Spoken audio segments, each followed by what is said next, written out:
So we are here together as seekers, attempting to grapple with our shared reality. We open ourselves, our minds, and our hearts to any positive forces wanting to offer their aid, and most of all, open ourselves to the one infinite creator, asking that it move through us and that we're able to grasp the thread and find the needle and find some sense of clarity and light in the confusion and share that with our fellow other selves. And please bless this working and allow us to serve at our highest and best. Thank you. That was beautiful. You're good at it. If you haven't done it very often, that was great. Thank you. You're right. Well, we had talked about meeting today to discuss the latest on the disclosure front, and hopefully you can share some of that stuff because I know that that's still in use for you, Yeah. and also just to have a bit of an openness to see what emerges in this conversation about how to understand disclosure at this end of the 75,000 year master cycle. And, and I will be providing some of my own thoughts, particularly from a psycho spiritual therapist. And because I think that has bearing too. So I'm excited to see what emerges here. And is there Yeah. anything you wanted to add in terms of intention? Not really. Just the intention for clarity is really my biggest intention in all areas of life right now.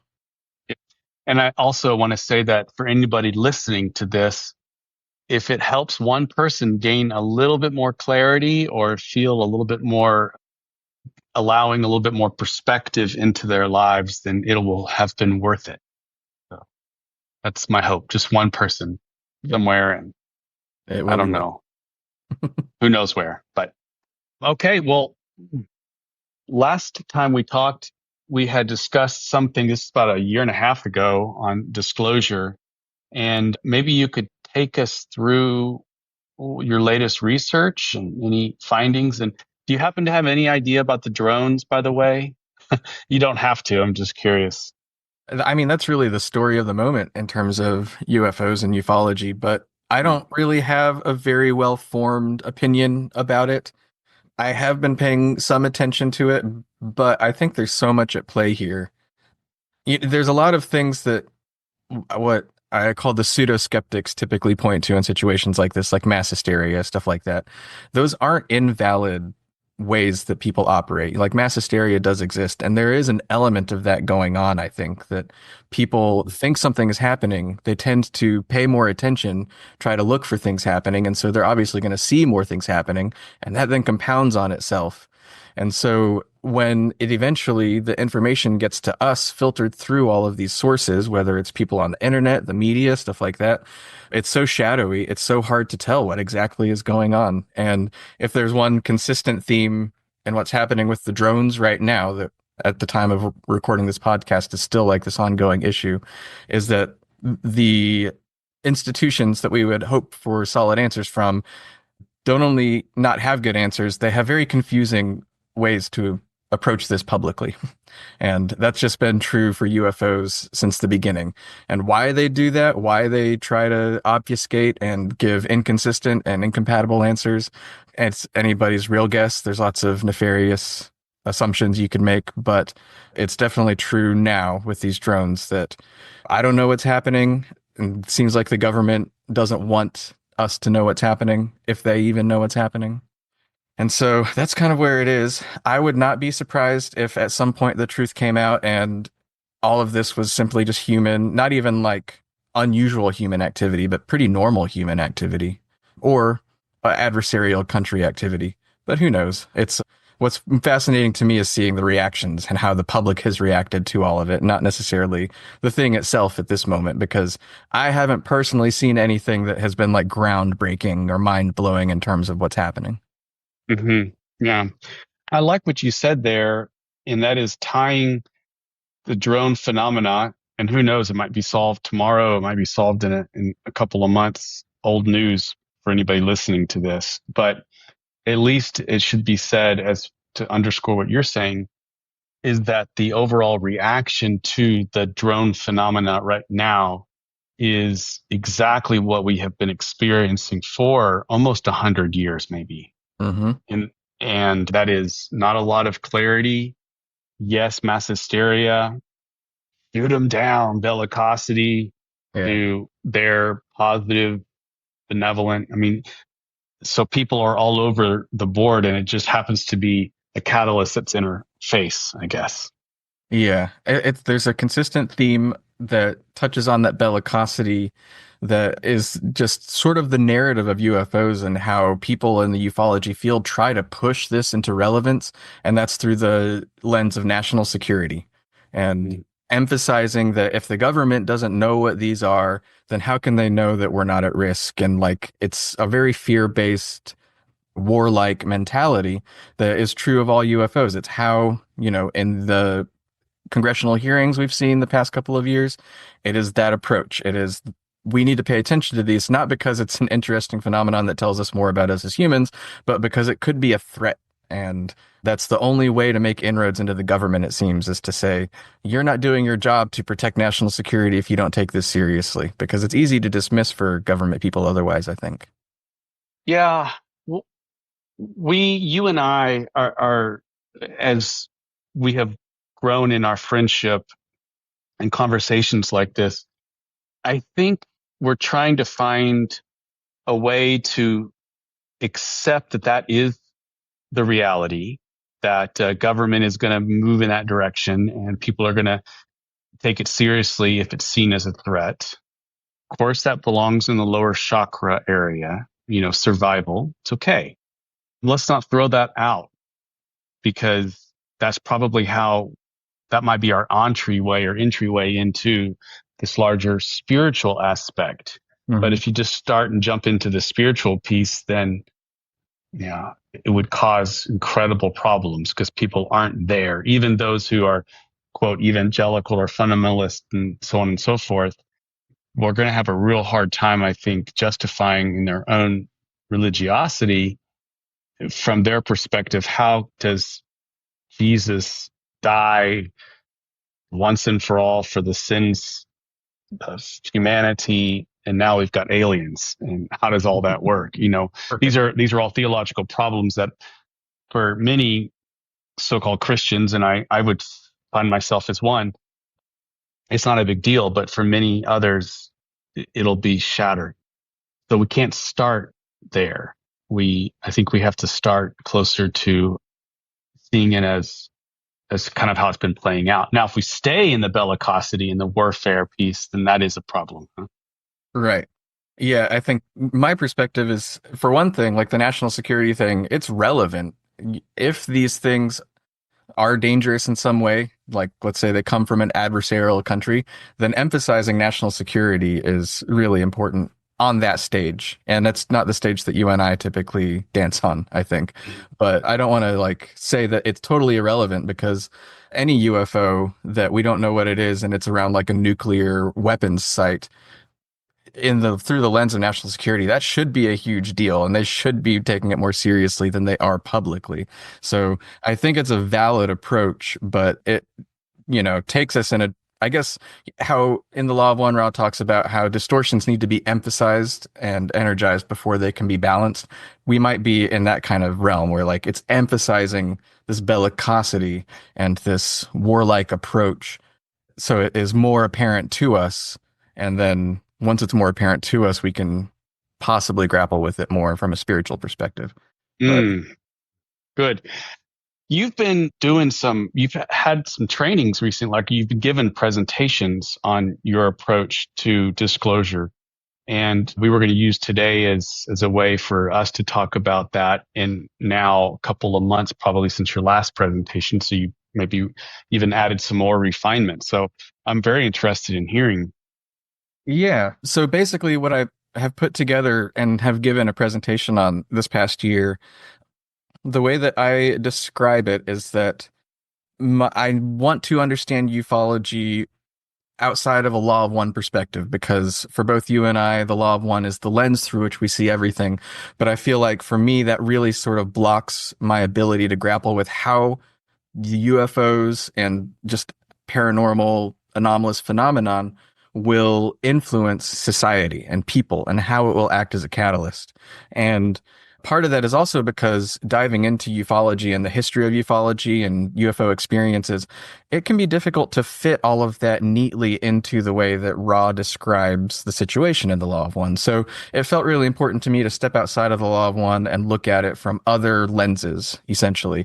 And so through this, I sort of highlight how the thinkers in the field that I really appreciate, how they approach it and how it sort of coalesces into this issue of our current paradigm of materialism, and how UFOs present themselves now is sort of built up from the materialist paradigm, and that how they are acting as a catalyst for society is to challenge that materialist paradigm. And it's just one of the angles of phenomena that is challenging that paradigm, but it's a significant one. And so the presentation I've been giving sort of walks through the different thinkers in the field that I really appreciate, that I sort of gleaned this thesis from, and then emphasizing, going through, talking about what is materialism, how it influences our daily lives, and how the UFO phenomenon challenges that paradigm and what comes next, essentially. Right? That's brilliant. And I think it shows your wisdom in really looking outside of a very foundational lens through which you look at spiritual and metaphysical issues, and looking outside of that in order to create a common language with people who maybe aren't familiar with that. So Mhm. I think that's wise. Very good. Yeah. So let's jump in. What would you say today, the very beginning of 2025? Where are Yeah. we at? Where are we at in terms of like the shifting of the UAPs paradigm, and UAPs? Well, the last time we talked, things were really active in disclosure and lots of excitement. My perspective of what's happened is that there's been a bit of a contraction, which was always, I think, possibility, probably the most likely probability of things have gotten more confusing. There hasn't been there's been momentum lost, I think, from the sort of groundbreaking initial David Grush whistleblower came out, gave all his testimony publicly, and there was a lot of people that were thinking this is like the first domino, and all we're going to see from now on is dominoes falling.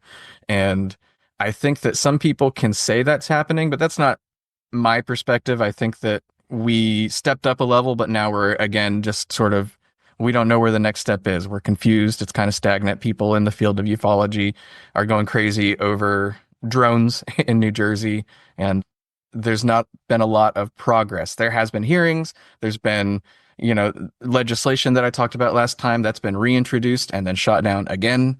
And so there are still things moving, but I don't think that we're necessarily any closer to what most people in the field of ufology would call disclosure than we were 1.5 years ago. this summer, there was another whistleblower, I can't remember his name, that came out and said, was asked point blank, do we have retrieval stuff? Have we reverse engineered? Are there alien bodies? And he was under oath and said yes. Yeah. Yeah, that was Lou Elizondo. So just a little background on him. He's actually, how deep do I get? I want to make one clarification about the term whistleblower that I think is really important in all of this. And that is, these people that are speaking publicly are not technically whistleblowers. Lou Elizondo, David Grush, and everybody else who's testified in front of Congress, they've gone through a process where they are approved to say what they're saying by an office in the Department of Defense, basically. They don't blow the whistle on confidential, classified things because that would be illegal and they'd be arrested for it. A whistleblower is somebody who's willing to take that risk, come forward and say, these illegal things are happening. I'm not allowed to talk about it publicly, but I'm going to anyways. These people are not technically whistleblowers. They are just trying to bring the narrative forward for one reason or another. And part of what they're doing is trying to increase protections for whistleblowers who might need to break their oath of confidentiality, might need to talk about classified things in settings where they wouldn't normally be allowed to. So be allowing them to have protections if they need to break the law in order to bring things to light. So Lou Elizondo, he first came onto the scene actually in 2017, which was like I think the biggest modern sort of barrier that got broken for ufology when the New York Times published their article on the front page about the Pentagon's UFO program. He was the person who kind of had that information and brought it forward. So he came to light in 2017. He was involved with that UFO program, and he's been on the scene ever since then, advocating for disclosure from his perspective. And so he had not had a chance to testify until recently. So everything that he said in that hearing is not actually necessarily new information from him. And seemingly coincidentally, he published a book really soon before that hearing. So he did say some things that I think for people who aren't used to hearing UFOs talked about in congressional hearings would be shocking. But otherwise, if everybody's caught up on the narrative, not much of what he said was necessarily new, I would say. Okay. Do you get a sense that when they do behind closed doors hearings, because sometimes they'll have these with certain senators, or do you think that other things are shared? Or do you have any sense of that? Or Yeah, this is another thing. It's so hard to get a read on what's happening because we hear about all these things through the politicians that are involved in it. And something that's become more clear to me, it's not, I haven't been so naive in the past to think that politics weren't at play, but it seems to me like politics have been emphasized a bit more in the past year or so. And not just politics itself, but all the theatrical sort of the spin that comes with politics. And so I definitely think that when they get behind closed doors, there's a lot more that is shared. And a lot of the politicians indicate this, that, you know, there are things that are shared behind closed doors they can't say, but it makes them take it seriously. But at the same time, they realize that there's this community of people really involved in disclosure that are going to hang on every word. And just an example, I don't want to get too much into the weeds, but a couple of the politicians who were in charge of the public hearings, right after the hearing, released T-shirts with UFOs on them to raise funds for their campaigns, essentially. And so the politics has taken hold of the disclosure movement and understands there's something to exploit here for their gain. And so when you hear them speak about things that happen behind closed doors, they can say whatever they want. We can't verify it. So who knows if they are saying something true or saying something because they know they can get a reaction out of people. mm, I don't want to sound too cynical, but yeah, that possibility, we're dealing with politicians who, first and foremost, they have goals that are not strictly aligned with disclosure, and also like former military people, former intelligence people, former government people, all of them, the way that they navigate the world of information and sharing information publicly is outside the realm of how we consider it. So I take everything with a grain of salt and look at what they're saying, not as interesting because it might be true, but as interesting because they're saying it. yeah, yeah, that makes sense to me. Maybe it's a good time to pivot and Mm-hmm. talk a little bit about the structure, or to give a little metaphysical bones on this, or even flesh on the bones that you've laid out.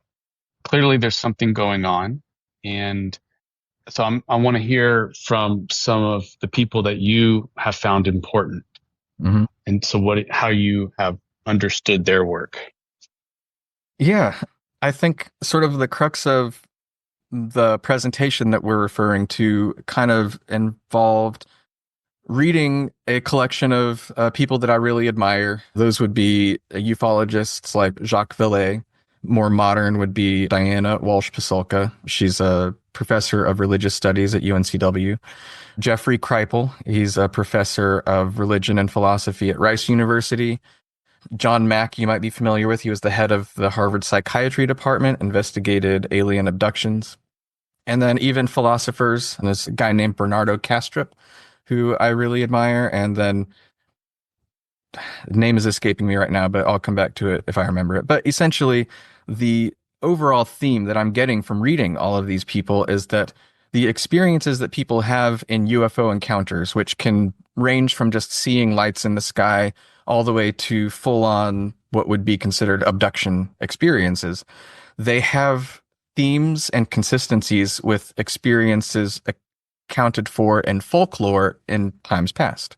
Things that might be attributed to fairies, elves, angels, and demons, ghosts, various types of phenomena that were previously not looked at as technological intervention from some sort of higher power, but it's like spiritual intervention from some sort of higher power, or even just something else, something from outside our normal mode of processing the world, intervening and giving an experience that causes a certain effect.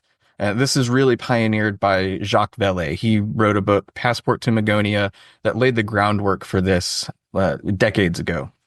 And he's really the first one who thought about things in this way. And it's also a very sort of Jungian approach to it, is that we are interpreting these things based on our current biases and perspectives.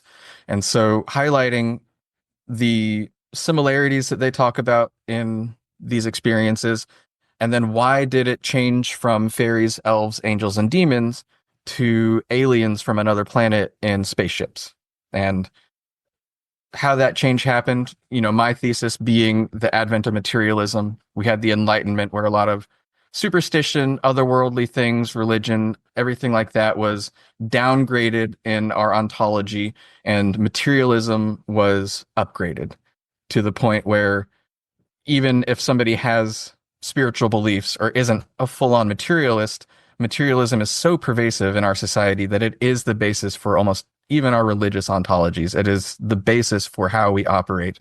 And through that, what makes sense, something coming in from the outside, from a materialist perspective, it makes sense that there's an alien that evolved biologically on another planet and built a spaceship that we understand. It has propulsion, it's technology, because that's what materialism has resulted in. And it flew that spaceship here from that other planet, and now it's here messing with us.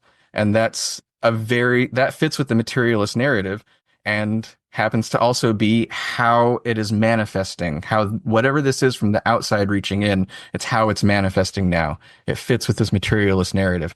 But there are aspects of this phenomenon that don't fit with the materialist narrative. So even though this manifestation can be forced into this materialist box, you have to dismiss a lot of stuff to make it do that. And I think that's at least part of what's happening, is that even though we see it from a materialist perspective, it's challenging that materialist perspective and asking us to consider something beyond it, something else, and essentially begging that a new paradigm come forth to examine whatever is happening. So am I hearing you say that that wholeness in some way of which we don't have access to full wholeness, let's say the capacity to understand full wholeness that somehow includes us, but transcends us, is a part of this whole, what concrescence would, Alfred Whitehead would talk about this idea of evolution coming together in a concrescence where we're all moving together in a complexity. We're forming a complexity, a new whole, a new gestalt. And that's always a process of dying and rising, or losing and renewal, loss and renewal. And it transcends us. There's a way that it's going to have its way with us because we are a part of it. It's just that it's playing jazz with us, because when we close the door to religion or superstition or something like that, with the emergence of modernity, when we close that door and we embrace more of a Descartesian sort of materialism, then it's going to come at us in a way that we can understand, because of our lenses that we have on. We're only going to be focused on certain paradigms, and it's going to use those paradigms to break in. And maybe one of those ways is the UFO phenomena. Does that sound? About right? Yeah, that's pretty in line with my thinking. I'll say that like my this thesis that I'm sort of pivoting on, it's not necessarily my own. It's something that Yeah. I've kind of discovered. It hasn't been thoroughly explored, but it's not super well formed. But I think that what you're saying does match it. And I think the challenge, not just for me, but like with the field, is going to be, we're talking about this from this grand perspective, calling wholeness and it reaching in and it having its way with us. But at the same time, there are intelligences behind this that don't indicate wholeness. It's that paradox of that unity being expressed through this system of manyness. And you and I would believe that there are intelligences behind this phenomenon doing something that they have their own ends and their own motivations, but at the same time, it is this system of wholeness interacting with itself, reaching in, and like you say, having its way with us because we have landed in a certain paradigm. And, the progression through the universe, I think, is essentially a progression through paradigms and stepping up and stepping up and stepping up. And materialism being our current paradigm, it is in some ways coming at us in a way that challenges that specifically. It can find an inroad into materialism, but then break it open from the inside in a sense by making sense in a materialist point of view, but then having these things that you have to reject in order to make it fit neatly. And so asking those things to be examined. If it's materialism, then why do these things that can't be explained by materialism happen when there are UFO contacts? Stuff like that. Okay, so two things real quick. One is I'm very interested in what you give some examples of what can't be justified from materialism perspective if we're using that perspective to analyze. So that's one.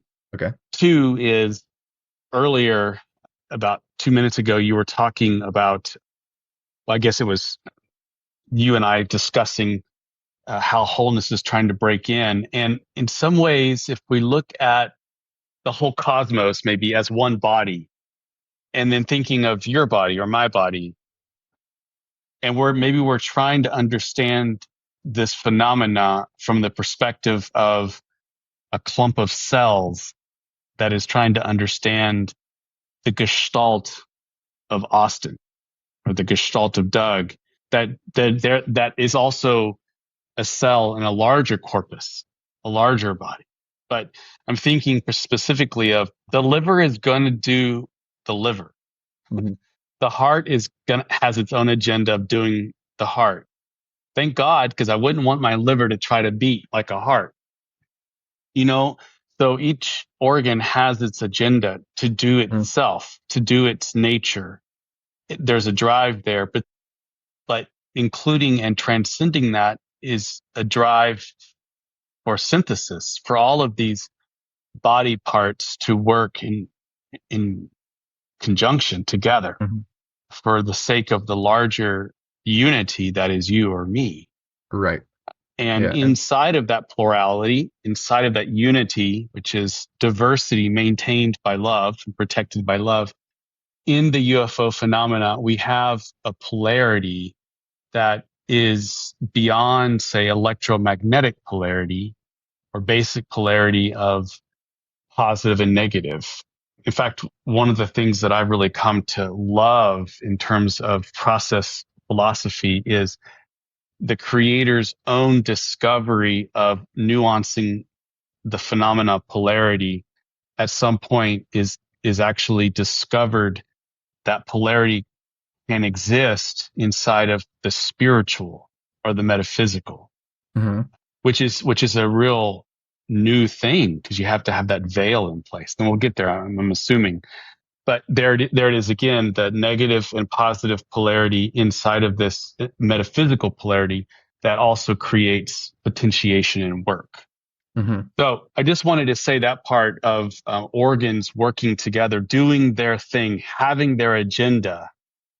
But even if it's an aggressive agenda, that heart is pumping out, or that kidneys are doing their aggressive kidneying, if I could use that as a verb, they're, they cannot help but operate inside of a larger, comprehensive wholeness is, that has a pattern, as Whitehead would say, of compressing into a new unity in a novel way.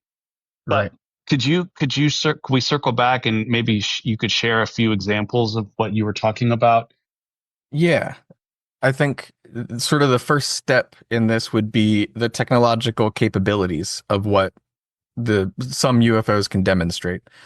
There's a lot of focus in ufology on the observables of how UFOs or UAP, something we don't understand, exceeds our own technological capabilities, but in a lot of cases, not only exceeds technological capabilities, but breaks our understanding of how physics might even work, how materialist physics might even be relevant to this craft that people are seeing by, it can phase in and out of. Okay. So I'll start over. One of the ways that UFOs challenges the materialist paradigm is really that first step of just technologically, where the technological capabilities of the UFOs obviously exceed our own current technology, but in a lot of cases, they do so in a way that challenges our understanding of physics and understanding of materialist physics specifically. A common experience with UFOs is that they just disappear. In a nighttime, it could just be a light turning off, but in daytime, UFO sightings, sometimes they literally just seem to phase out of existence. And there's nothing in the materialist paradigm that can really account for that. The types of propulsion systems or lack of propulsion systems make no sense to materialist scientists. Their ability to maneuver in the way that they do doesn't really make sense to materialist systems. Immediate, incredible acceleration should break any technology, let alone beings inside of craft like that. Just the things that they're able to demonstrate technologically challenge a materialist paradigm. But even beyond that, there are other effects that happen so commonly in UFO experiences that sort of like also challenge the materialist paradigm, such as telepathic communication. Somebody might have this experience that is verified materially in some way, like there might be some traces of a UFO interaction left behind, but the account of the witness is one of not just a physical experience, but a very mental experience of mental communication with some beings, mental communication with the craft itself, some sort of psychic imposition from that being. And so things like that tend to challenge the materialist paradigm. And I think part of the thing that we're grappling with within ufology right now is where to place the subjective personal accounts of these experiencers, because we can verify the technology. Like there's pretty good proof of things left behind by these craft, very materialist traces, like craft that are recorded on radar, recorded on camera, and seen by individuals, all performing outside of what we would ever expect technology to be able to do. All of that helps to support that these things exist in a way that can be examined in a material paradigm, but then there's more beyond it that you have to sort of dismiss in order to make sense of it. You can think it's an alien in a craft that came here from another world, but that doesn't explain everything else that's happening. And you just kind of have to set aside personal experiences, particularly things like abduction experiences or other types of interactions with UFOs that ufology doesn't want to touch because it's so out there. A lot of the journalists who are really respectable journalists and write about this, they avoid writing about personal accounts of abductions and stuff like that, even if it's really relevant to a case, because they think it will push people away and sort of make it more taboo to talk about UFOs. Hmm. Just on that point, what is your instinct?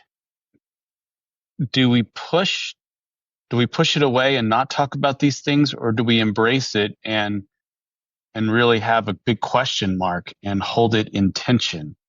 I'm just wondering, what is your instinct here? I My instinct is not fully formed, but I think that it is part of the key of the catalyst is how we relate to human beings and how we account for a subjective experience, because that isn't relevant to just UFOs. That's relevant to so much in the spiritual world, so many spiritual truths, spiritual ideas that we can share with each other only come from subjective experience. And in order for us to have a shared spiritual reality, we can't examine that in a material paradigm. We have to find a way to account for personal experience in a coherent way. And that's really difficult to me because personal experiences can be so incoherent, not just, against each other, but internally. Somebody can have a really conflicting experience that speaks to so many different things, so many different ways. It's just confusing. So having a way to make an inroad into accepting somebody's personal account with a term I learned from you, epistemological humility. We can account for the fact that they had a very real experience and they see their experience in a certain light. How do we take their account and honor it and accept it without making it the truth of reality alone, without making it objective in a sense? I guess it's a tension between objective and subjective experience that we have to grapple with. And I think just because it's something I'm interested currently, there's another angle challenging the materialist paradigm in this way. I talked to you about it recently, but just to give it a shout out, a podcast called The Telepathy Tapes, where non-speaking, mostly autistic people demonstrating capabilities. I recommend anybody listen to it. But what's relevant to me is this is a really significant podcast. I think they're able to demonstrate things that I don't think have been demonstrated in the way that they ever have before. And the only way that they've been able to get to that point is by trusting the people compassionately, empathetically, the caretakers and the non-speaking people themselves, and opening their heart and approaching it from that perspective of care and love and empathy. And once they did that, there's this world that opened up of what is possible. And I think I don't know how or why, but I think that's the key, is where we are is relational to people, being able to figure out how to honor somebody's subjective experience and honor somebody's account and not necessarily make it the objective truth, but figure out how to incorporate it into our relationship with them and with reality. That's it, isn't it? The wisdom to hold the subjective experience and trust that that is a valid form of facticity or some ingredients that we can go into and hold it and then bring in other ingredients and maybe never have a fully satisfying answer, but that would certainly get us further than where we're at, which is to approach the whole thing and have an a priori stance that there isn't really anything, and it's just all explainable materialistically, or it's all only aliens from Venus or, Right. Andromeda or something like that. Yeah. Um, I'd like to maybe just insert something right now in your own presentation, if I could, that I think is relevant from a psycho-spiritual perspective as a counselor, because one of the things that the wisdom of counseling has developed over the past 120 to 150 years of its existence, which isn't that long, has been actually to move away from a, a diagnostic medical model where one is looking for the pathology and then trying to help alleviate the the quote illness and the idea of restoring back the person to where they were. We're moving away from this medical model. Mm-hmm. And one of the great techniques that has come out in the past maybe 20 years, but it's really hitting its crescendo right now. And I think it's a fourth generation of CBT, or cognitive behavioral therapy. It's the fourth generation of it. And so therefore that's its foundation, but it actually does almost something exactly opposite of what CBT had originally said to do. And now I do use CBT sometimes and have in the past and have had some training on it, but I'm not an expert. So I just want to say that right off the bat for anybody. I am a professional therapist, a social worker by trade, but I don't have a particular specialty in CBT. But from what I can gather is you have a sense of a faulty framework from which we will view the world and it might be operating from earlier stages of development, but we're still using it now. Hmm. And so, or maybe it's a completely false framework that isn't really in keeping with reality, but it's something that we have created in our mind and use it. So if we can find that two or three ideas and then challenge them as a scientist would, or pluck them and get them out and then bring something else positive and insert it in there. That is the idea of almost like excising cancer, the tumor, and then bringing in something. And it works for some people. But in my experience, it never worked with me. And in my experience, it doesn't work with everybody. In fact, it hasn't worked mostly with a lot of my clients, but that could be because maybe I just don't do it very well. But I'm going to explain to you what has worked a Hmm. lot. And this is one of the things that is huge. It's called acceptance commitment therapy, ACT, acceptance and commitment therapy. And here it does operate on the idea that behavior is very, it's everywhere. And our thoughts are actually behavior. And so instead of just having behavior that we can overtly see, but it's actually to think that our thoughts themselves are a type of behavior. But where it goes different from original CBT is the idea here is not to get rid of the faulty thought, rather to accept it.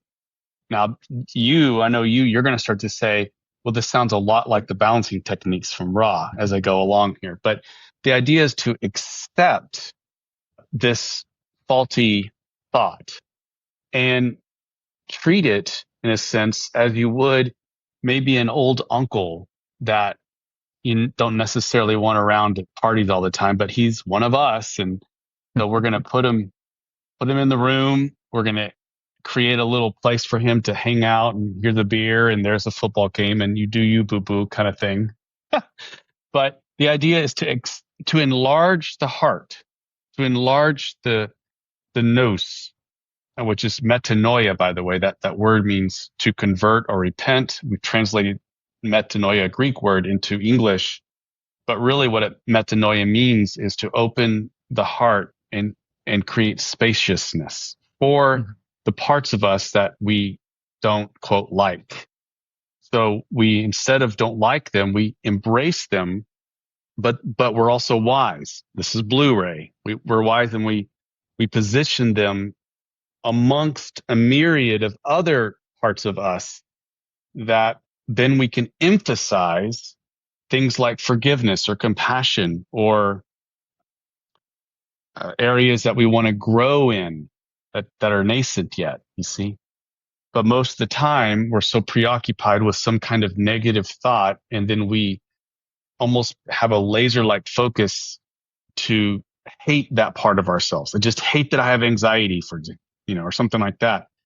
How about learn to see anxiety as a catalyst that can actually, a teacher, honestly, like an elder that can bring us into and choose higher compassion for ourselves and the capacity to connect with others who have anxiety. See? So ACT actually frames the whole thing of including and thus transcending and holding it all together and then emphasizing other parts of us while still having the parts that we don't quote like to be there. And I have seen amazing things with my clients when we frame it that way. And I myself use it all the time. Hmm. But I hear you talking about maybe that would be a good way to look at it in terms of subjective experience as one ingredient. You bring it in, objective experience, you bring that in, facts from our current state of understanding science, you bring those in and you hold it together with a certain posture, an inner posture of desiring to hold it together and then opening ourselves up to more truth and more goodness, which is Hmm. also what Ra talks about too. Yeah. Yeah, I have so many thoughts to respond to that. I guess just initially as a little comment on the acceptance aspect, like you said, ACT, it sounds very much in line with how the law of one would ask us to approach what they would call our distortions.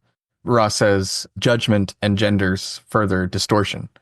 And so, in my experience with CBT myself, not as any kind of expert, but as a patient having CBT used in a way in my own therapy, it does not necessarily, it does judge certain thoughts and actions and behaviors and emotions and wants to get rid of them by, turning levers in order to, push it away, I guess. And it doesn't account for the fact that, like, that can cause judgment and shame, and judgment and shame, in my personal experience too, maybe it does help me stop a certain behavior, but it causes more internal turmoil, which then might manifest in different behaviors.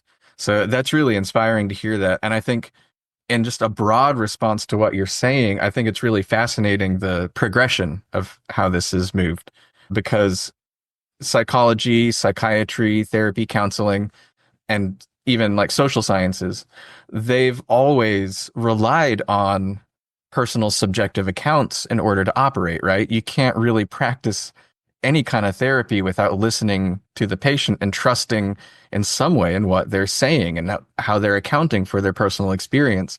And in some ways, this has caused these fields, I think, in my view, to be ridiculed by the harder sciences. If you take a physicist and you ask them if they think psychology is an actual science, they'd be like, maybe.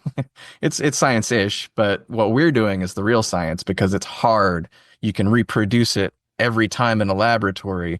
There's no question about it. If you push a rock like this, it's going to act just like this. I can predict it, and you can go do it yourself.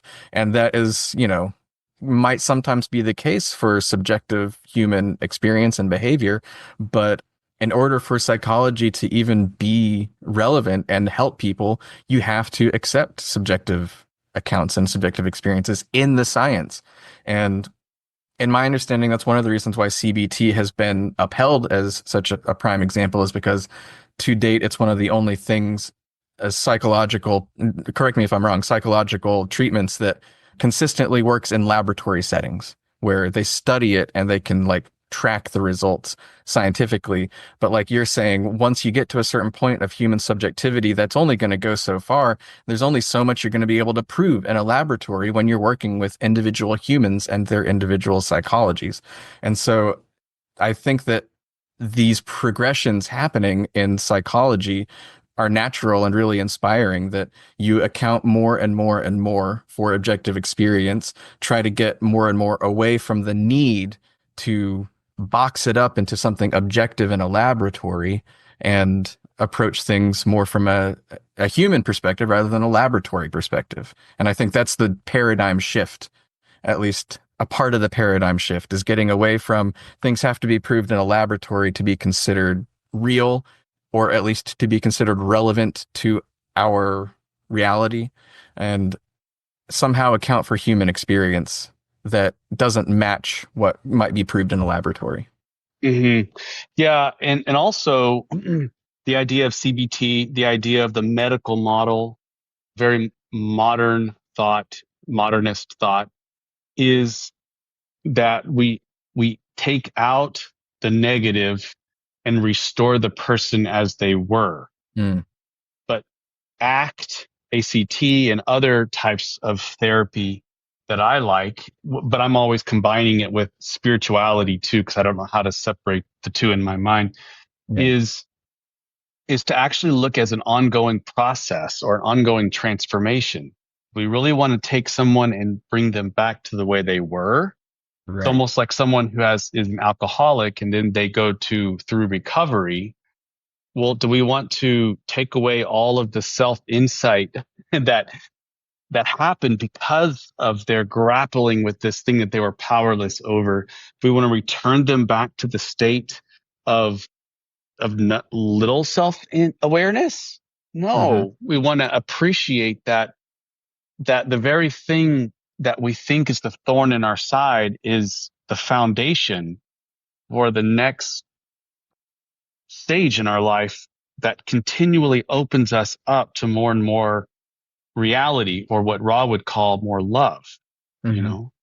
And so tying this back to the UAP or UFO phenomenon and disclosure is, I think that's the only way forward, isn't it? Yeah. Yeah, it really is. I mean, it's it's why we're stuck in a this sort of stagnant state with disclosure UAP stuff is because there's like this very specific subset of things that people in general are willing to accept as relevant to the issue, and it is all something that makes sense within the materialist paradigm. And then there's this whole world of other things happening with UAP and UFOs that are just ignored because they don't make sense, or we don't know how to make sense of them. Maybe they do make sense to some people and people want to incorporate them, but we don't know how. Like, how are you supposed to, let's say somebody has an abduction experience, two people, and they have very wildly different experiences that aren't compatible with each other, but they both had these direct experiences, and to them they are true. It's not even that they had like this hallucination. They experienced this. So how do you reconcile the fact that they experienced two different realities and find an objective truth within that? I think that's sort of the challenge. Where might you move towards in your own instinct here towards an objective truth within that? Like, do you have a sense of what you would look for? That's sort of where I'm stuck too. I think there is obviously, I think, trying to find within those experiences, I guess I'm not trained in philosophy, but I think it's called phenomenology, where you don't interpret and you don't extrapolate from what somebody experiences, from an experience itself. You pay close attention to the quality and the actual experience and emphasize the actual experience, and then find commonalities there that, though they may have, in a literal sense, receive different information, experience different things, but the quality of their experiences might have a resonance. And that resonance between them is sort of where we can look to find this objective truth, this shared truth, but also incorporating that in a way that doesn't dismiss everything else they experienced. I think that's what's really hard for me, is that if somebody experienced something that was real, even like not saying, oh, you were just like hallucinating, you were filling in the gaps. It was your mind trying to make sense of something that you couldn't make sense of. Some people might be okay with accepting that, but I think that is not honoring the experience necessarily. I think that some people would feel very dismissed by that. So, how do you get to that point without dismissing people's very real experiences, is where I think I'm stuck. I have my way through that, but I'm not sure if it's actually going to sort of indict me as being more of a Neanderthal or not in terms of my own progression, because I make assumptions that it could be, maybe we have this conversation next year and I would say, yeah, boy, I just wasn't very developed. But the way I understand it, things, at least right now, is my, I have a couple of very basic assumptions, but I hold on to them.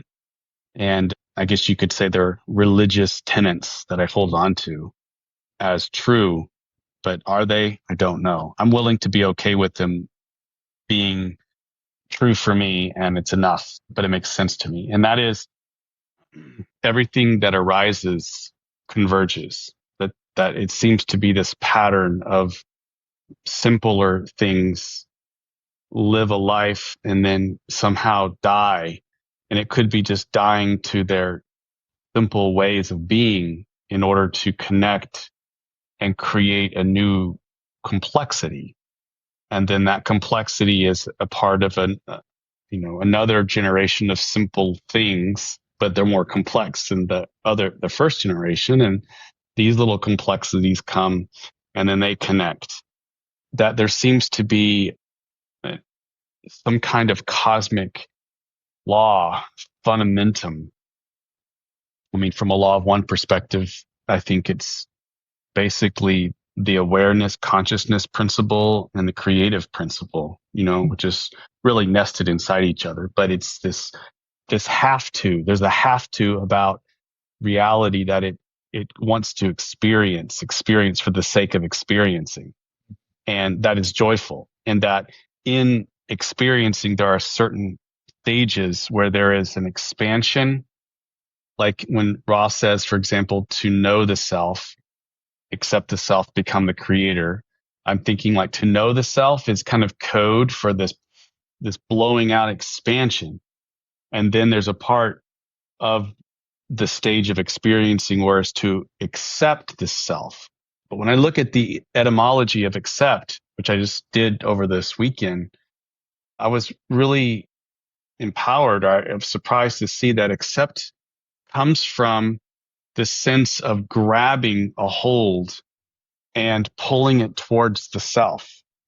And then it gets, morphed over hundreds of years in different languages to be what we think of as now. But you can almost see a torus field forming. To know the self is to experience out. That's a creative principle.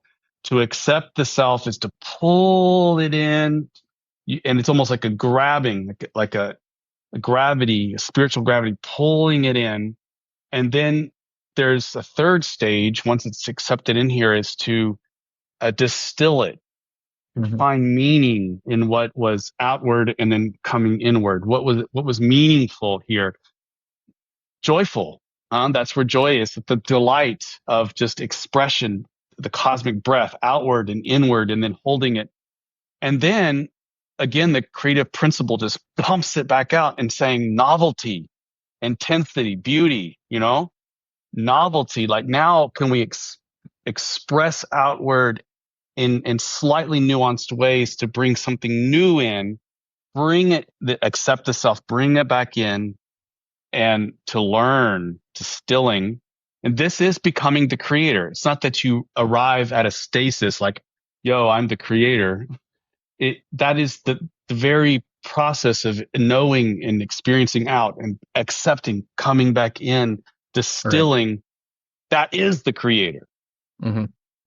And so I want to say that I'll end up by saying that to me, when we are able to see and pivot this whole idea of disclosure writ large, where people are hyper focused in on looking for all of the negative things, and looking for the agenda, the hidden hand behind the malevolent hidden hand, you know, claiming to be insiders with inside knowledge about this faction against this faction and these negative aliens, and we have to free the earth. I understand where that's coming from, but if I were a cosmic counselor, let's say the next order of magnitude being, and someone came to my counseling office talking about these malevolent things, I would treat it as I do with someone who comes to my office in this order of magnitude. And that is, let's accept it, but let's not give it any more power than it is, because that's just one perspective. But let's open it up to the panoply of other things. And then let's maybe look at this idea that there's a transcendent reality that's pushing and bringing it all in. This accept, like the God at the cosmic levels, accepting of self, bringing it in, distilling, and then is going to exhale out. Hmm. So just to sum up, there's a knowing of self, which is the out breath, expansion, the acceptance of self, which is the in breath, bringing in, and the quote, becoming the creator part. This would be the joy of feeling as a participant in the creative principle. And those are things that I don't know how not to stand upon as foundational, Hmm. because that is meaning making at its very essence. And so when someone comes in and has an experience, even if two people had the same, like, let's just say they were abducted by the same group or something like that, and they come back and they had very different experiences. What I would want to do then is honor their experience and then wonder out loud with them, if that experience was a kind of mirror that is trying to give you a particular catalyst for maybe perhaps the next where you're at and the next stage where you might want to go in terms of what is your own goal of to know the self, but to do what with? Like if it was a cosmic mirror saying this is the internal life of you right now in some ways, how might you want to use that as a catalyst and to what end? Like that, because that would be meaning making and that is honoring the person right where they're at to have agency over to what end. And if someone is stuck in warfare psychology, bellicosity, then they're going to just say, well, I'm going to beat them. I'm going to fight. To which I would then say, okay, that is your goal. Now let's check your anxieties. Well, I don't want to have anxiety. Now we have now we have a way to take, well, the way you feel all the time, you don't like it, anxious and constantly looking over your shoulder and not trusting anything with this idea to fight. And that's your goal in life. Like, how do you want to hold those two together? But leave Hmm. it to the person to bring them together as a part of their out breath experiencing and accepting coming in and then trying to distill all of these seemingly diverse things into a unity. So Yeah. I talked a lot. I'm sorry. I'm just curious as to what you might think. You did talk a lot of really interesting things. God, I have so many thoughts. I think the key that you're highlighting here, it makes a lot of sense to me, and a few things that come to mind when I think about it is one, the process of that you're describing, let's from this individual scenario, let's say you're working with somebody who had this experience. What just came to me, I hadn't thought about this before, is that in that process of working with them, and you say you hold up a mirror, you're like holding up a mirror. I think that is effective because it could be effective within a new paradigm. And maybe that's why it is effective, is because we need to explore that. Because let's say it is an abduction scenario. Somebody experiences something that seems like a very physical, material abduction. They're going to come back from that and assume that because it was real, because they experienced it as reality, that it was the objective reality because the universe, material universe presented itself to them like that.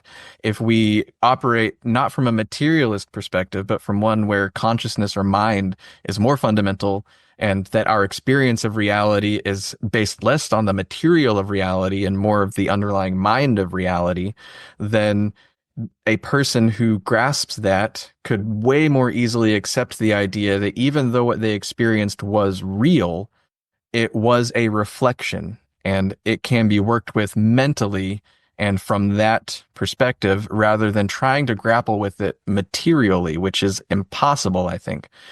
I'm not 100% sure. It's been a while since I've really dived into John Mack's work, but I think this dynamic is part of why he was able to actually help people. It's one of the most inspiring things I think about John Mack is that, as a psychiatrist, particularly like the head of the psychiatry department at Harvard University, the typical response to somebody who comes to you saying, I was abducted by aliens and I had this experience, is to treat them for delusions or hallucinations. And he found that instead of treating them as delusional, treating them as trauma patients, as somebody who is experiencing PTSD because they experienced a traumatic event, was what helped them to heal. And part of his methodology, a big part of his methodology, was hypnotic regression. And something really fascinating that I took away from his work is that if you go through and he talks about patients that he's worked with and he does hypnotic regressions, initially they'll have very negative regressions. They'll recall the experience and it's traumatic. As he continues to work with them, they'll be regressing, thinking, what they are remembering is still what happened, but the experience becomes more and more positive that they're recalling. And eventually they get to a point where, let's say, healing happens and some of the transcripts of the what he discovered. It's almost like the law of one, confederation philosophy speaking through them as they're regressed. It's no longer this very negative thing. It's a very holistic, positive thing that they're expressing.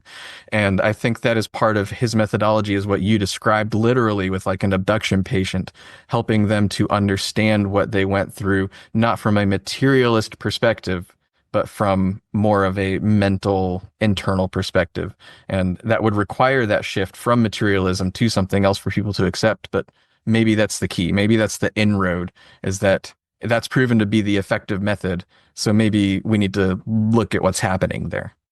Yeah, I think we're all being challenged right now to open the heart into green ray, open the heart chakra.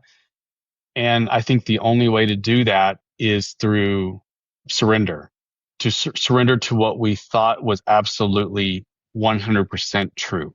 Mm-hmm. I'm not saying to throw it all out, but I'm saying allow cracks to occur so Right. that different lights can get in, but to trust that my identity, your Austenness, my Dougness isn't dependent, can't be dependent, or otherwise too fragile, dependent upon my worldview. Mm-hmm. But a lot of people have defined themselves, especially in the disclosure community. I know a lot of them, have defined themselves as having to fight or having to be against. Yeah. And they often had lots of trauma growing up with absent mothers or absent fathers or schizophrenic parents or a lot of trauma, violence, that kind of thing. So you see this, a child almost being formed early on for a need to fight.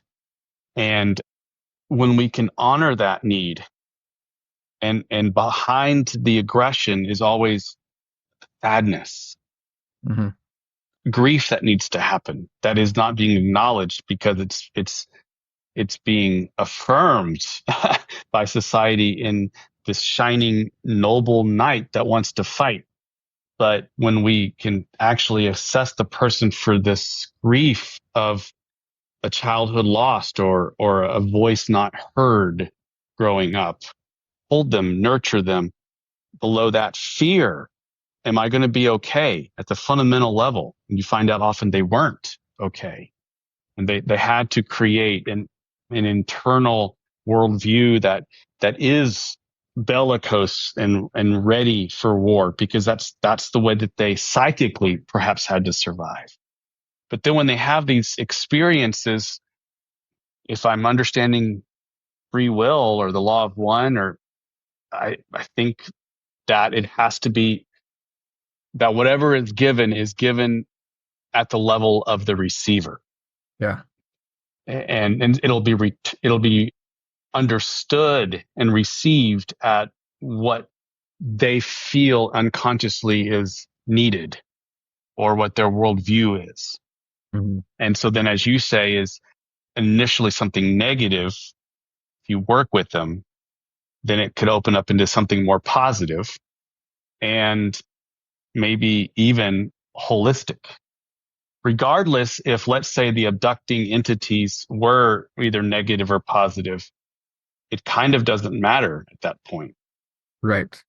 because the person, just as Ra talks about, the person who is on the positive path, who's chosen wholeness as their metaphysical thrust through the psycho-spiritual development, is going to learn to take all of Catalyst and hold the orb of wholeness, the luminosity of wholeness to the catalyst and see it from the perspective of, even if I didn't choose this pain, I'm going to trust that there's a renewal at play. Mm-hmm. There's a positivity that at play. So even if the initial, even if there was some nefarious or negative actions, it doesn't mean that it can't be used to actually as a catalyst for further wholeness. Yeah. Yeah. Absolutely. I think that's really insightful. And I think that, let me collect my thoughts real quick because I have a response. What I really take away from what you just said was the words "it doesn't actually matter," which I think is great life philosophy. It doesn't matter, but what I mean by that is there is some kind of truth behind the UFO phenomenon. I think for me and you, what makes the most sense is how it's described in the Law of One. But, it could be any sort of truth. Whatever is behind it.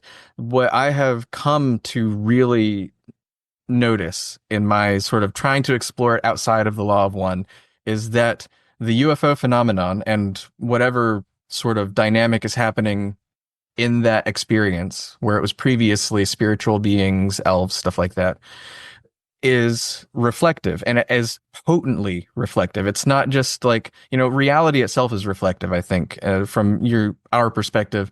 Anything we experience is something reflecting back to us to tell us about ourselves.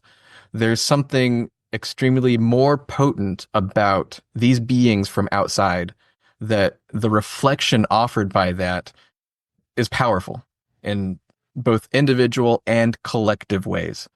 And so, regardless of what the truth is, whether it's how Ra describes it or some other thing, there is this powerful reflective nature of the UFO phenomenon collectively and individually. And it can be negative beings interacting with us in some way, but we have the responsibility to then grapple and react to that and incorporate it into our own spiritual well-being in some way or another. And like you were saying, there's a lot of people in the field, I would say, at least in my experience, outside of like the Law of One community and like the online UFO communities that I've been a part of, it is a very bellicose atmosphere. They're not just angry at the government. They're sometimes very angry at the UFOs themselves. They always frame it as a fight for disclosure, which makes sense, I think. It's, that baseline bellicosity in society. We always fight for what we want, what we think is right. But they're just very combative and it expresses itself in really powerful ways. There are very reasonable skeptics out there that I think are doing really good work examining the phenomenon, and people in UFO communities hate them with a fiery passion. They do the same thing to those skeptics that, the pseudo skeptics do to ufologists. They ridicule, they dismiss everything they say, no matter how valid it might be, Without recognizing it. without recognizing it. So there is that reflectiveness. And like, you were touching on, and probably where we're going is that there's bellicosity in that. Like the big blockage, I think, in disclosure is what you've landed on in your own thinking, bellicosity. And there's something potent about UFOs in that terms. Like, you can see it all in our world, but there's like something unique. I don't know what it is, and I don't know how powerful it is necessarily, but I think it's more powerful than even somebody who's not interested in UFOs would realize. Because, if you think about sci-fi movies in the past 50 years, how many of them involve an alien invasion and fighting the aliens? Like, probably most sci-fi movies are based on that premise in some way, one way or another. Why are we obsessed with that? Why are we as a society so keen to involve bellicosity and aliens? It's interesting dynamic that I think plays out in disclosure as well. So that reflective nature, I think, is really important. And I think that's really the heart of what you were saying and what I believe. Setting aside my Law of One beliefs, I think it offers a very coherent narrative of what's actually happening, but it doesn't matter because what matters is how we react to it. They could be negative or positive or neither, but they're offering the same catalyst regardless of the source. And it's how we use that catalyst that is really important. And that's why all of the major religions that have lasted, have at some level at their basis the golden rule. Because it kind of does boil down to, do I love my neighbor as myself? Can I even pray for my enemies and respect them? I think that what we have to do to learn as a species is, it is okay to disagree even boldly with each other.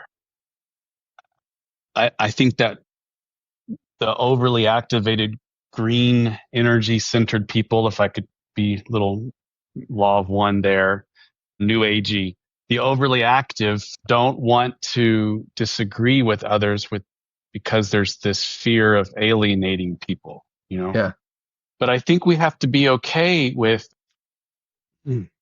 disagreeing with people boldly, But here's the trick is to not denigrate the other as less than. That's the hard part. That for me, I don't, when someone disagrees with another person, I'm, I'm listening for how they disagree, but I'm also listening for either overtly or more nuanced how they're holding their opponent, say, how they're holding them in their heart, or are they positioning them as other than and ones to be excluded? That's what I'm listening for. Do we scapegoat? Because if we do, even if it's couched in lovely religious language, if we do scapegoat them and other people, somehow showing them as less than ourselves, then that just continues this great collective thought form of bellicosity that we have created.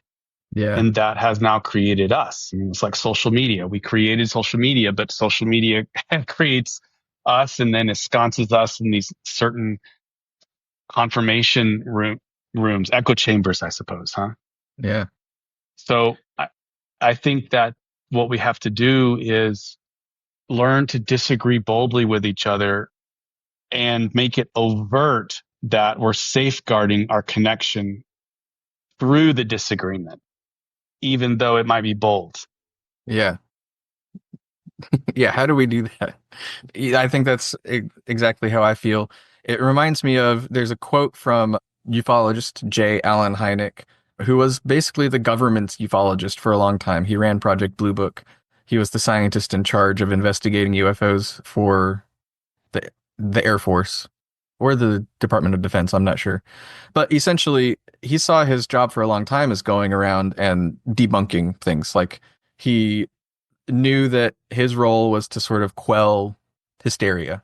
And in doing so, he'd have to be very dismissive in some cases that he shouldn't have been. So after his career that was over, he regretted what he did and engaged more in legitimate ufology. He was very close associates with Jacques Vallee.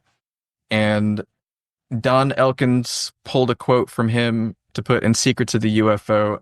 I don't know it exactly off the top of my head, but it's essentially science should not involve mockery and we shouldn't teach people that it does. And so applying that to ufology specifically, the issue of the stigma with UFOs is that it's been mocked for decades by the institutions that dictate our ontology. And that's part of that reflective nature, I think. But like we were talking about earlier, it's the same on the other side. People who are believers, quote unquote, also mock the scientists who reject the data that they think is legitimate. And I think that's essentially mockery in a sense is what you're talking about. Mockery is bellicose. It is othering. It is creating this, you are increasing the separation between you and the other person, which I think is sort of the heart of bellicosity is creating and acting upon separation rather than reducing and trying to bring in and unifying. And so that mockery is, in a sense, like violence. You are othering. You are creating making somebody less human and more caricature. So I'm pretty sure that's what you're saying. And I think that it applies very much to ufology, but also to the greater paradigm shift we're going through, and then just in everything in life as well. Which is exactly why when I do talk about disclosure with clients or somebody, and I don't very often do this, but I'm always saying, first off, these big metaphysical ideas that don't really matter. So hold them lightly. Right. Number two, we could reframe disclosure as every moment your inner life is being disclosed to you through the immediacy of of now. Hmm. The immediacy of my experience right now and how I'm feeling inside of myself and who I am and all of that is the great disclosure that that is the mirror for me in this moment. And do I choose to live and enjoy the joy of being me connected with you right now? yeah, like I can enjoy that. And I don't have to have any agenda other than having an experience of interconnectedness with you. But it's easy with you. I will say this, that like with my own wife, and I've said this on other podcasts, and I know she'll never listen to this for the following reason, is that she is a Harvard doctor. Brilliant. Incredibly brilliant and scientist. She has a spiritual bent, but it's it's enough for her, but it wouldn't satisfy me. And our big joke in our life is that if she were to die and go to hell, her hell would be to have to read psycho-spiritual books for all eternity, which is precisely my heaven. You know, I mean, it's funny, It is. caricature, but And also, she married you, so what does that say? well, that's the thing, is that she doesn't believe any of this stuff. Like, she knows that I'm on our family calendar. I have a thing where I'm having an interview, you know, connection with you, with Austin. So it just says like talk with Austin for 2 hours. She's going to automatically assume, and she's right, that it's going to be dealing with some of those stupid UFOs. Like, God, I wish my husband would grow up, Mhm. but he tolerates it, you know. But and I guess you could say I tolerate her non-belief. But here's the point that I'm trying to make through it all, is I do not want her to be any different than she is. Mhm. And I don't need her to believe or quote support or everything, you know, exactly how I am, because I have the opportunity every moment when I'm with her and at home with our three kids and all of this stuff, is if I really believe in oneness, and if I really believe in unity and all of this stuff, and if I believe in disclosure, and at the moment is disclosing it's the fullness of the creator, disclosing the creator self to me every moment, then I want that tension inside of me a little bit. I want that to where I can choose to be close to her and not have to have perfect conformity. Because I Mhm. don't think that's the nature of nature, and evolution is perfect total symbiosis. You know, a rectangle doesn't transform. It's always the triangle, the three and the rectangle together. It's like breaking apart and then forming a new whole and breaking apart. I want to live in that tension. And so she and I deeply love each other, and we show that love for each other in the small things, in the immediacy of the moment, by thinking of each other and so on and so forth. Nothing to do with aliens. And I don't give a rat's ass about aliens or UFOs at that point, because the capacity to which I can live inside of intimacy in the immediacy of my experience with her and choose an heartedness, I think I'm living the law of one. I mean, I think that's the whole point. And I know that you aren't completely congruent with your partner in all of your beliefs and her beliefs. Yeah, I think it goes back to what we were saying. Like ultimately, those details don't matter because they might be the truth in some sort of objective way. I think you and I are somewhat confident that this is relevant to us as a society, UFOs, psycho-spiritual stuff. So I think that your wife has that wrong on that part. I think Mm-hmm. Yep. my partner I has do that too. wrong for her part, but it doesn't matter because that's not the truth that we're seeking. You know, my partner has basically no interest in this. She listens kindly a little bit, but not a whole lot. But she doesn't engage with spirituality as we would define it. She doesn't engage with this whole UFO thing, any of that. But in a lot of ways, her life, she's not a spiritual person. She calls herself an atheist, is how she would define herself. A lot of ways, her life and her work itself is a lot more spiritual than mine. You know, she works with people and in populations in need. It's a very service oriented thing, but is also confronted with attitudes and people that most people don't have to be confronted with. And she has to find a way to be compassionate. And, I'm sure as a counselor, you're familiar with that dynamic, but it's not something I meet a lot of people who are in alignment with my thinking throughout the day. But for her, she's all across the spectrum and is able to find her way back to the heart in any situation, essentially. Sometimes it's more of a struggle, but that to me is the truth that we're seeking in this whole thing. How do we get ourselves out of the mess of society as we are?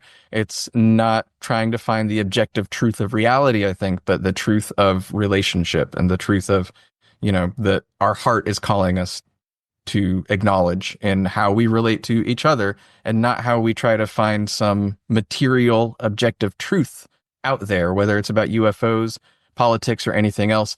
But how do we discover the truth that is inherent in the connection between people?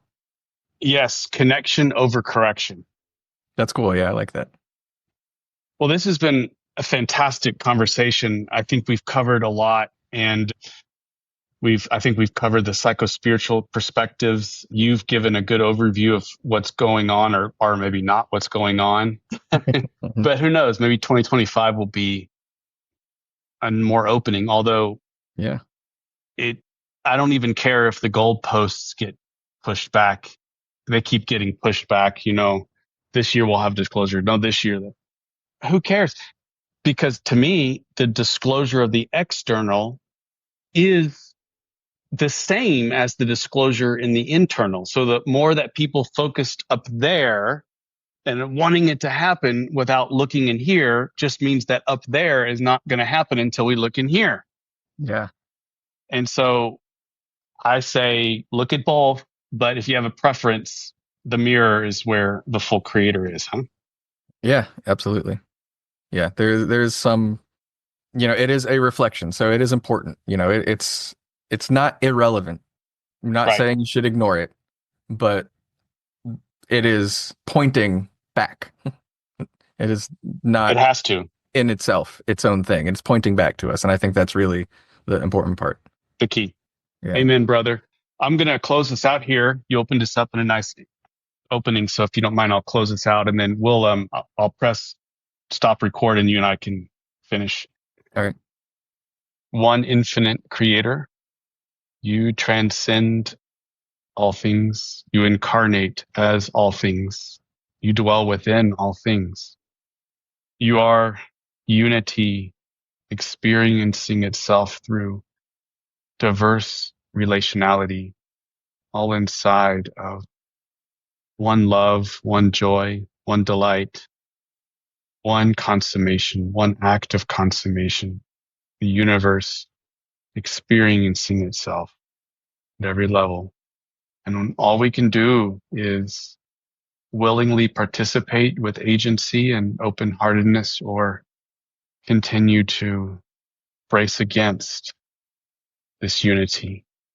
And we are grateful now for the capacity in our own small way to open heartedly embrace this unity. And we hope that what was discussed today in some way can be a catalyst for anyone to perhaps look around, beginning in the mirror and then at somebody else and then at the creation around them with a new mystery and awe and wonder of this unity that is always and everywhere present in the immediacy of the now, the fountainhead of the now.